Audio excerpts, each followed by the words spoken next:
Yeah, love when you're empathetic or spiritual, or you do energy work, or you're sensitive, or whatever the label is. Love when you are energetically attuned is a little bit more complicated, I think, than when you're not.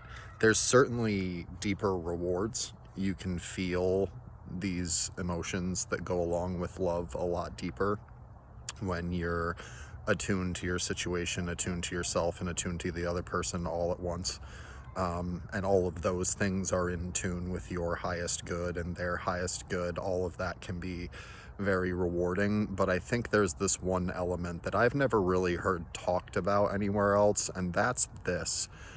When you are attuned to your spirit, when you feel your energy and you're aware of these feelings and you fall in love, you naturally feel better when you're with the person you're in love with.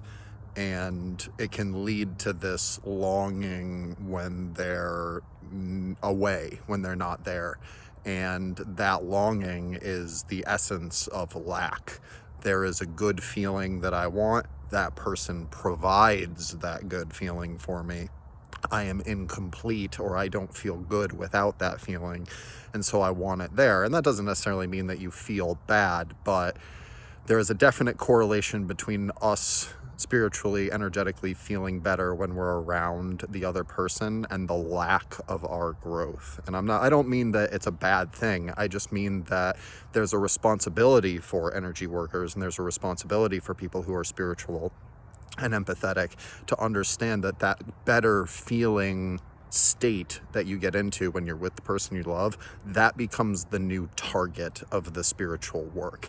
The idea is, yes, it's very good to fall in love and be in love and be surrounded by love, but you need to aim for that feeling as your natural state in order to continue being someone who can generate that love from yourself. Because if you get into the habit of needing that feeling of love, needing that feeling of better from your environment, even from your spouse, you rely on them, and then you become resentful when they can no longer provide it, i.e., when they might be having a bad day and need your love.